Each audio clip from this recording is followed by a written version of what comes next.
Hi everyone, this is Ahmed from my uni features, and today we are interviewing one of the main characters here in APU universities, Dr. or Prof.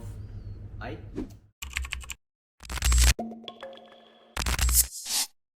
How are you, Doctor? I'm fine, thank you. We are glad that you accepted our invitation and do this short interview. We try to make it short, Okay. as much as possible. Keep it simple for the audience to see. In fact, we are targeting this video for the freshers, okay, who just finished high school, what they wanna do, what like they're waking up wanna study in university, and then of course by your knowledge also the current students who are pursuing bachelor in second or first year who are not aware, they are just studying, then they will gain knowledge hopefully.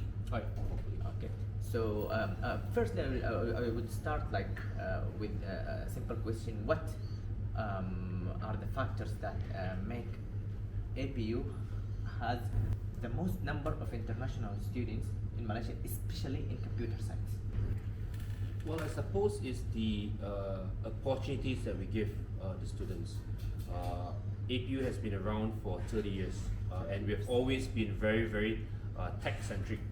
And if you ask any of the industry people who is the top tech university in Malaysia, more than 90% of them will say Asia Pacific University, or APIC, as many of them know from many years ago. From the old days, right? Yeah, and I think because of our reputation, because of our the fact that 100% of our students are employed immediately after graduation, I think this has led to a lot of reputational experience outside, where it has spread out to across not only Malaysia but across Asia Pacific and beyond as well. So students know that when they come to APU, they will not only get very, very strong technical knowledge, they will also get the soft skills required to succeed the industry. But not only that, I suppose at the end of the day, they know that they will be employed. I understand. Makes sense. Another just little comment about the 100% employee rate. Someone who is just watching and will say, how come like 100%? Like all of them will really go into the industry without rejection? Okay. So to answer that, I would like to explain something. So every year we actually have this thing called the Mega Job Carnival, a carnival, a job fair, right? Or the Mega Career Fair. And this year we had it. We invited over 200 industry, potential employers, and they think off the top of my head, it was they offered about 5,000 over jobs, and I think about the equal number of internship opportunities as well.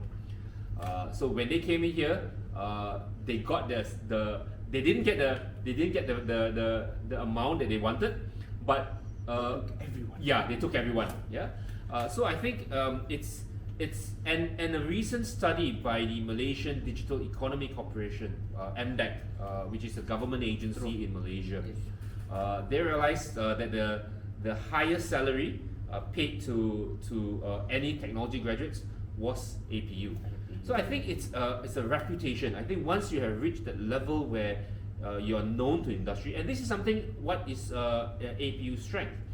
We work very, very, very closely with the industry, and over the 30 years, I mean, some of the people, the movers and shakers in the industry are actually APU graduates. So they know, they've been through, they know the system, they know what they get, so they come back to us. Yeah, so that is the sort of that's the main reason why there is such a high level of employability. Not to forget, the location is inside the technology park. Correct. Yeah. True. Thank you so much for the clarification. Now it really makes sense. Moving to another question, a lot of new students, parents, when they approach us, they will ask us like, what is the difference between computer science and software engineering? Right. Okay. So I always like to say, so for example, computer science, you take the nomenclature, the keyword science. What do scientists do? Well, scientists they solve problems. They ask questions, and they come up with solutions. Right. So For example, if I were to say, what do scientists do about COVID-19? So they research, they analyze, they test, they experiment in order to do what? Basically to come up with a vaccine. So they solve problems. So computer scientists solve problems on a computing scale. They push the boundaries of computer science. That where cybersecurity comes. Cybersecurity, AI, data science, bioinformation. So one of the things I like to share is game development. Is it one of the things? Sorry? Game development also. Game development, yeah, but game development sits a little bit outside. While it's between computer science and software engineering, it's a whole lot of discipline by itself. Okay, we will come up with that question later. Right. We have it here, but then I will let you just. Give you an example of computer science, right? For example, your phone right now. When we first started the phone, we had 4 digits password, and then we moved to 6 digits, and then we went for the thumbprint, and then we went for the facial recognition, right? But during COVID, we had a problem because all of us were wearing masks. And the phone could not detect, right? So they had to push the boundaries. They had to just focus on 1/3 of the face, which was the eyes, so more details. NEC, for example, is experimenting with ear. So they're not looking at face anymore, they're looking at ear. Each person's ear is apparently different. So they shoot radio waves in the ear and they're able to identify the uniqueness of it. So they push the boundaries of technology. So bioinformation is also part of it. Yeah. So, and software engineering, we take the keyword engineers. So engineers basically improve on certain things. All right. So they are the ones developing software applications. If you go to a lot of restaurants in Malaysia right now, gone are the days where you have the menus. Everything is QR code. So you scan the QR code, you order. The orders go straight to the kitchen. The kitchen knows what to prepare. When you need to pay, it knows exactly what you've ordered. So everything is connected, right? So the difference between computer science and software engineering is this. Imagine a computer scientist creating a car that runs on water. Never been done before, right? It's the first time ever, So it's pushed the boundaries of transportation. But the problem with the car that runs on water is there's a 50% chance of it exploding. Not very safe. It probably costs about 5 million USD. And it can probably go about only maximum of 5 kilometers. But to a computer scientist, I don't care. I've created something that runs on water. It is a software engineer that will make it safer, cheaper, and more cost effective. So that's the key difference between both of them. Amazing is the example. In fact, jumping to another important question, at least for us, what is game development? Usually, when as we mentioned before, parents, like this is like an education company that who will assist students. They will come, hey, please, when we provide them the options, computer science like AI, cybersecurity, and software engineering, and so on, data science, then game development. It's not taking its what it deserves. Not taken seriously, right? It's like playing games sort of thing, right? Yeah. So tell us a little bit. So just to share with you, not many people knows this. The entire game development industry is estimated this year to be about 180 billion USD. All right. By 2026, it should reach about 250 billion USD. That's a lot of money. And to give it into context, right? If I were to take for example, Avengers Endgame. All right, Avengers Endgame made about 357 million USD in 2 days. 367 million USD, and in approximately about 6 months, it made close to about 2.57 billion USD. That's a lot of money, right?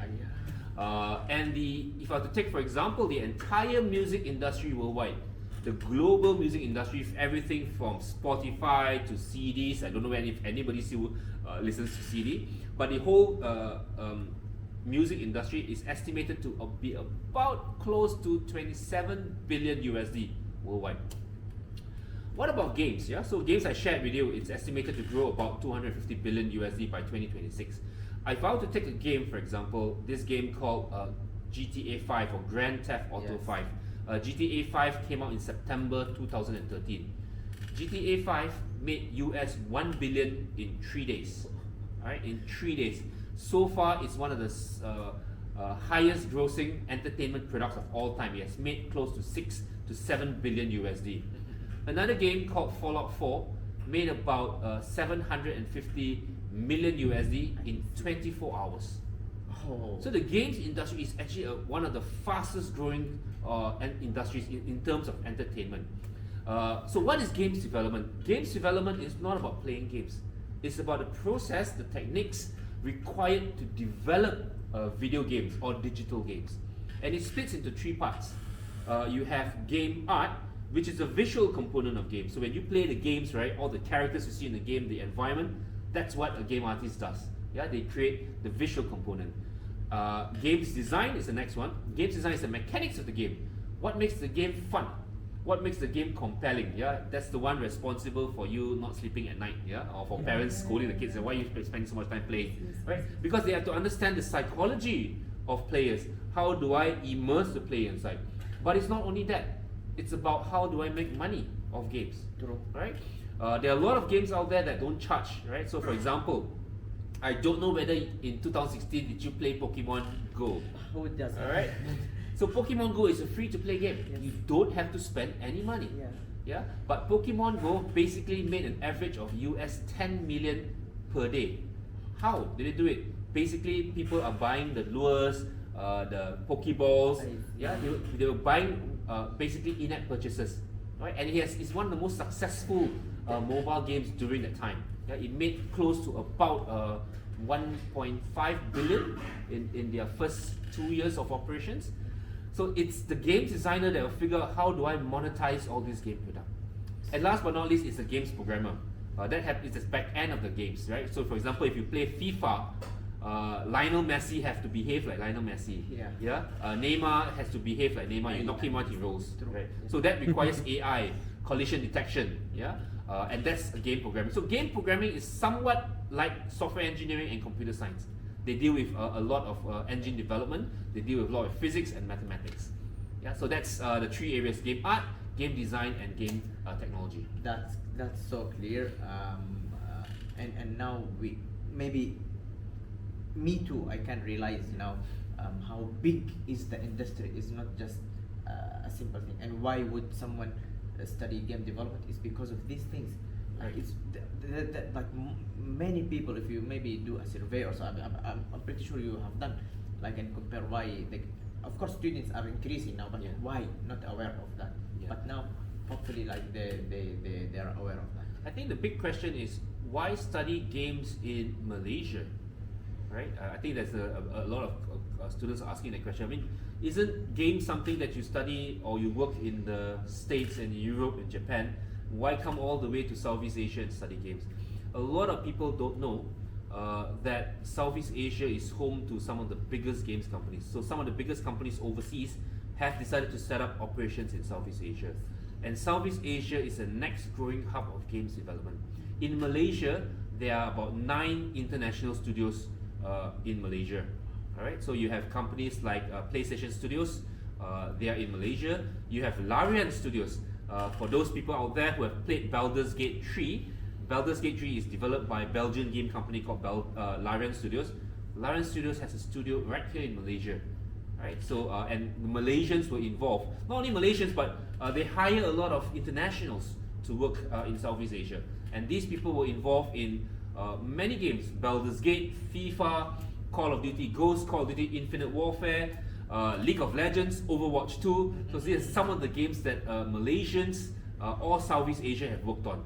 Yeah, so it's a huge opportunity, and there is a shortage of talents as well. True. Yeah.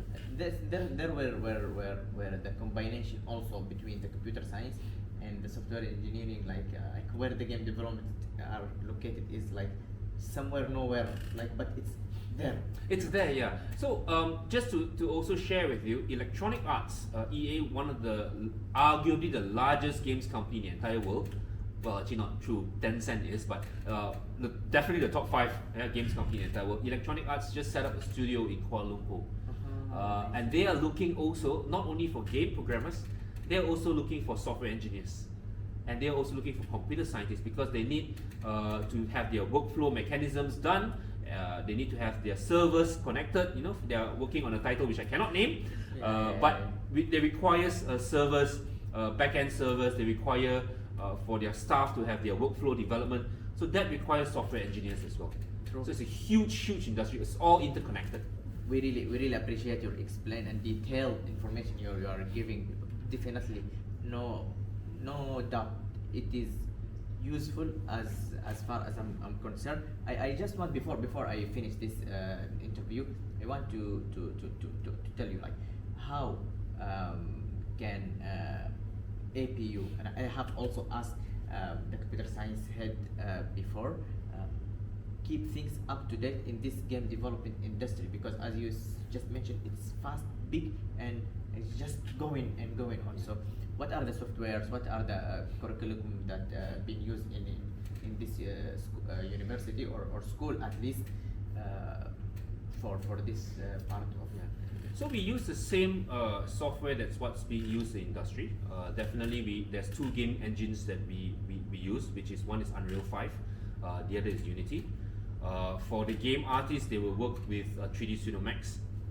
Of course, there are many 3D softwares out there. You've got Maya, you've got Blender, you've got Max, but it's not so much about the software, it's about the understanding of the toolset, understanding of, for example, what is 3D.